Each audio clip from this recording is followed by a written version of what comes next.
नमस्कार दोस्तों, स्वागत है आप सभी का हमारे YouTube चैनल सरकारी अड्डा में। दोस्तों, आज की इस वीडियो में हम वैदिक सभ्यता से संबंधित सभी महत्वपूर्ण क्वेश्चन करेंगे जो हमारे सभी एग्जामों में पूछा जाता है। तो दोस्तों, आइए वीडियो को शुरू करते हैं। तो आज के सेशन का पहला क्वेश्चन कह रहा है, पूर्व वैदिक या ऋग वैदिक संस्कृत का काल किसे माना जाता है? तो पूर्व वैदिक यानी ऋग वैदिक संस्कृत का काल 1500 ईसा पूर्व से 1000 ईसा पूर्व के बीच माना जाता है। तो इसका सही आंसर ए ऑप्शन बिल्कुल सही होगा। ओके, नेक्स्ट क्वेश्चन कह रहा है, उत्तर वैदिक संस्कृत का काल किसे माना जाता है? पूर्व वैदिक संस्कृत का काल था 1500 ईसा पूर्व से 1000 ईसा पूर्व के बीच, लेकिन उत्तर वैदिक संस्कृत का काल था 1000 ईसा पूर्व से 600 ईसा पूर्व के बीच। तो दो का बी ऑप्शन बिल्कुल सही। ओके, नेक्स्ट क्वेश्चन कह रहा है, आर्य शब्द का शाब्दिक अर्थ है। बताना है आर्य शब्द का शाब्दिक अर्थ क्या होता है। तो आर्य शब्द का शाब्दिक अर्थ है श्रेष्ठ या कुलीन। तो इसका बी ऑप्शन बिल्कुल सही। नेक्स्ट क्वेश्चन है, प्रारंभिक आर्यों के बारे में निम्न कथनों में से कौन सा कथन सही नहीं है? फर्स्ट मतलब पहला कथन है, वे संस्कृत बोलने वाले थे। बिल्कुल सही, आर्य लोग संस्कृत भाषा बोलते थे। वे घुड़सवारी किया करते थे। ये भी सही है। वे कई झुंडों में भारत पहुँचे। ये भी सही है। वे मुख्यतः नगरों में निवास करते थे। ये नहीं सही है, आर्य लोग नगरों में नहीं निवास करते थे। तो चौथे का डी ऑप्शन बिल्कुल सही होगा। ओके, नेक्स्ट देखते हैं। नेक्स्ट क्वेश्चन है, इनमें से किस फसल का ज्ञान वैदिक काल के लोगों को नहीं था? जौ का ज्ञान था, गेहूं का ज्ञान था, चावल का ज्ञान था, लेकिन तंबाकू का ज्ञान वैदिक काल के लोगों को नहीं था। तो 5 का डी ऑप्शन बिल्कुल सही।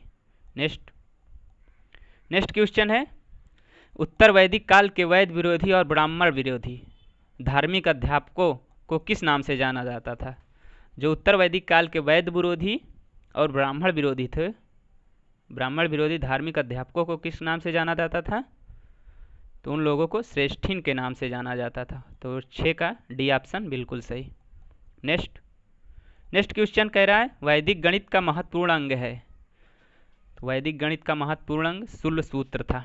तो इसका सही answer C option. Okay, next question, किस वेद में प्राचीन वैदिक युग की संस्कृति के बारे में सूचना दी गई है? किस वेद में दिया गया है? तो ये ऋग्वेद में इसके प्राचीन वैदिक युग की संस्कृति के बारे में सूचना दी गई है। मतलब कैसी प्राचीन युग की संस्कृति थी वैदिक युग के लोगों की, वो सब ऋग्वेद में बताया गया है। ओके, नेक्स्ट देखते हैं। नेक्स्ट क्वेश्चन है, उत्तर वैदिक काल में लिखे गए ग्रंथों का सही क्रम कौन सा है? वेद, ब्राह्मण, आरण्यक और उपनिषद। तो इसका सही आंसर ए ऑप्शन बिल्कुल सही। ओके, नेक्स्ट देखते हैं। नेक्स्ट क्वेश्चन है, वेरी जी, वेदों की संख्या कितनी है? तो वेदों की संख्या 4 है। कितनी है? 4। तो सी ऑप्शन बिल्कुल सही। नेक्स्ट देखते हैं। नेक्स्ट क्वेश्चन कह रहा है, भारत के राज्य चिन्ह में प्रयुक्त होने वाला शब्द सत्यमेव जयते किस उपनिषद से लिया गया है? किस उपनिषद से लिया गया है? ये मुंडक उपनिषद से लिया गया है। दोस्तों, इस वीडियो में हम मतलब नॉर्मल से नॉर्मल क्वेश्चन और हाई लेवल के भी क्वेश्चन सब ऐड किए हैं, जो हमारे IAS, PCS, SSC, bank, railway जो सब में पूछे गए हैं और पूछे जाने की संभावना है, वो सब क्वेश्चन करेंगे। ओके, नेक्स्ट देखते हैं। नेक्स्ट क्वेश्चन है, ऋग वैदिक आर्यों का मुख्य व्यवसाय क्या था? तो उनका मुख्य व्यवसाय था पशुपालन। तो 13 का बी ऑप्शन बिल्कुल सही। नेक्स्ट देखते हैं। नेक्स्ट क्वेश्चन है कि भारतीय संगीत का आदि ग्रंथ का किसे कहा जाता है? तो भारतीय संगीत का आदि ग्रंथ सामवेद को कहा जाता था। तो 14 का डी ऑप्शन बिल्कुल सही। नेक्स्ट देखते हैं। नेक्स्ट क्वेश्चन है, प्रथम विधि निर्माता कौन है? प्रथम विधि निर्माता कौन थे? तो ये मनु थे। ओके, तो 15 का ए ऑप्शन बिल्कुल सही। नेक्स्ट क्वेश्चन है, कृष्ण भक्ति का प्रथम और प्रधान ग्रंथ है। कृष्ण भक्ति का प्रथम और प्रधान ग्रंथ कौन सा है? तो ये श्रीमद् भागवत गीता है। तो 16 का बी ऑप्शन बिल्कुल सही। नेक्स्ट क्वेश्चन कह रहा है, ऋग्वेद में संपत्ति का मुख्य रूप क्या है? तो ऋग्वेद में संपत्ति का मुख्य रूप था गोधन। तो इसका सही answer A option. Okay, next देखते हैं। नेक्स्ट क्वेश्चन है, ऋग्वेद के किस मंडल में शूद्र का उल्लेख पहली बार मिलता है? तो शूद्र का उल्लेख ऋग्वेद के 10वें मंडल में मिला था। ओके, तो 18 का डी ऑप्शन बिल्कुल सही। नेक्स्ट क्वेश्चन है, पुराण की संख्या कितनी है? पुराण की संख्या कितनी है? तो जैसा कि आप सभी जानते हैं पुराण की संख्या 18 है, तो उसका ए ऑप्शन बिल्कुल सही। नेक्स्ट क्वेश्चन, शायद ऑप्शन नहीं दिख रहा है, क्वेश्चन पढ़ लीजिए आप लोग। वैदिक धर्म का मुख्य लक्षण इनमें से किसकी उपासना थी? वैदिक धर्म का मुख्य लक्षण किसकी उपासना थी? तो ये प्रकृति की उपासना थी। ए ऑप्शन बिल्कुल सही। Okay, next question. Next question है, शुल्ब सूत्र किस विषय से संबंधित पुस्तक है? तो ये शुल्ब सूत्र जो थी ये ज्यामिति से संबंधित विषय की एक पुस्तक थी, ज्यामिति विषय से संबंधित पुस्तक थी ये ज्यामिति। तो इसका सही ऑप्शन ए वाला होगा। Okay, next question. Next question है, अस्तो माँ सदगमय तमसो माँ ज्योतिर्गमय मात्योर्मा अमृत गमय का कहाँ से लिया गया है?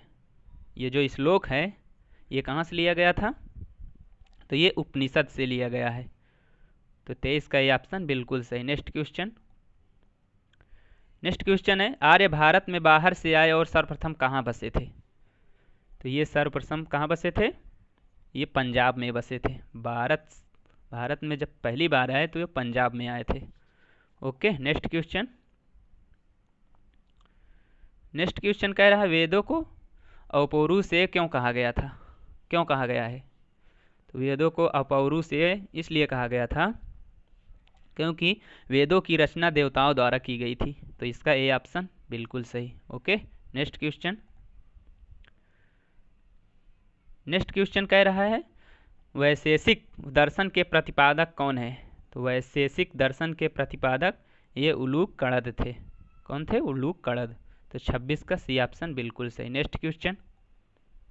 नेक्स्ट क्वेश्चन है, मीमांसा या पूर्व मीमांसा दर्शन के प्रतिपादक हैं? तो इसके प्रतिपादक जैमिनी जी थे। तो ये ऑप्शन बिल्कुल सही। Next question. नेक्स्ट क्वेश्चन है, वेदांत या उत्तर मीमांसा दर्शन के प्रतिपादक कौन है? तो इसके प्रतिपादक बादरायण जी थे। तो बी ऑप्शन बिल्कुल सही। नेक्स्ट क्वेश्चन देखते हैं। नेक्स्ट क्वेश्चन है, ऋग्वेद का कौन सा मंडल पूर्णतः सोम को समर्पित है? तो ऋग्वेद का कौन सा मंडल सोम को समर्पित है? ऑप्शन देखिए, ये जो 9वां मंडल है ये सोम को समर्पित है। ओके, नेक्स्ट क्वेश्चन, इसका सही आंसर सी ऑप्शन होगा। ओके, नेक्स्ट क्वेश्चन है, प्रसिद्ध 10 राजाओं का युद्ध दशराज युद्ध जिसे कहा जाता है किस नदी के तट पर लड़ा गया था? तो ये पारुषणी नदी के तट पर लड़ा गया था। तो 30 का डी ऑप्शन बिल्कुल सही। नेक्स्ट क्वेश्चन, 800 ईसा पूर्व से 600 ईसा पूर्व का काल किस युग से जुड़ा है? तो ये ब्राह्मण युग से जुड़ा हुआ है, जो 800 ईसा पूर्व से 600 ईसा पूर्व के बीच है। Okay, next question.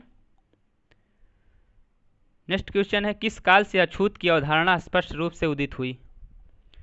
तो अछूत की अवधारणा थी जो ये धर्मशास्त्र काल में उदित हुई थी। तो इसका डी ऑप्शन बिल्कुल सही होगा। 33 का D option. Okay, next question. Next question है, गायत्री मंत्र किस पुस्तक में मिलता है? ये जो गायत्री मंत्र है ये ऋग्वेद की पुस्तक में मिलता है, जिसे देवी सवितरु को संबंधित है। जो गायत्री मंत्र है ये देवी सवितरु को संबंधित है। ओके, नेक्स्ट देखते हैं। नेक्स्ट क्वेश्चन है, न्याय दर्शन को प्रचारित किया था? न्याय दर्शन को किसने प्रचारित किया था? तो ये गौतम बुद्ध ने प्रचारित किया था। Okay, next question. Next question है, प्राचीन भारत में निष्क से जाने जाते थे, मतलब कौन लोग थे जो निष्क से मतलब किसे निष्क से जाना जाता था? तो जो स्वर्णभूषण थे इनको निष्क नाम से जाना जाता था प्राचीन भारत में। नेक्स्ट देखते हैं। नेक्स्ट क्वेश्चन है, योग दर्शन के प्रतिपादक हैं? तो योग दर्शन के प्रतिपादक पतंजलि हैं। तो 37 का ये ऑप्शन बिल्कुल सही। नेक्स्ट क्वेश्चन, उपनिषद पुस्तकें हैं, मतलब किस पर ये जो उपनिषद की पुस्तकें हैं किस पर हैं? तो ये दर्शन पर आधारित हैं। Okay, next question. Next question है, आरंभिक वैदिक साहित्य में सर्वाधिक वर्णित नदी है। सर्वाधिक वर्णित नदी कौन सी है आरंभिक वैदिक साहित्य में? तो ये मतलब जिसका वर्णन ज़्यादा बार किया गया है, मतलब बहुत ही ज़्यादा बार, तो कौन सी नदी है? तो ये सिंधु नदी है। ओके, नेक्स्ट देखते हैं। नेक्स्ट क्वेश्चन है, उपनिषद काल के राजा अश्वपति किसके शासक थे? तो ये केकय के शासक थे। 40 का बी ऑप्शन बिल्कुल सही। नेक्स्ट क्वेश्चन, वैदिक नदी कुभा यानी काबुल का स्थान कहाँ निर्धारित होना चाहिए? अफगानिस्तान में निर्धारित होना चाहिए। काबुल जो है अफगानिस्तान में, तो ये इसका ए ऑप्शन बिल्कुल सही। नेक्स्ट क्वेश्चन, कपिल मुनि द्वारा प्रतिपादित दार्शनिक प्रणाली कौन सी है? तो कपिल मुनि द्वारा जो प्रतिपादित दार्शनिक प्रणाली थी वो सांख्य दर्शन प्रणाली थी। तो 43 का बी ऑप्शन बिल्कुल सही होगा। नेक्स्ट क्वेश्चन, नेक्स्ट क्वेश्चन है, भारत के किस स्थान की खुदाई से लौह धातु के प्रचलन का प्राचीनतम प्रमाण मिले हैं? तो शायद अतरंजी खेड़ा से मिला हुआ है। तो अतरंजी खेड़ा 44 का बी ऑप्शन बिल्कुल सही। नेक्स्ट क्वेश्चन देखते हैं। नेक्स्ट क्वेश्चन है, निम्न में से किसका संकलन ऋग्वेद पर आधारित है? किसका संकलन ऋग्वेद पर आधारित है? सामवेद का जो इसका संकलन जो है ये ऋग्वेद पर आधारित है। तो 45 का बी ऑप्शन बिल्कुल सही। नेक्स्ट क्वेश्चन है, निम्न में से कौन प्रस्थान त्रयी में शामिल नहीं है? प्रस्थान त्रयी में कौन शामिल नहीं है? तो भागवत नहीं शामिल है प्रस्थान त्रयी में।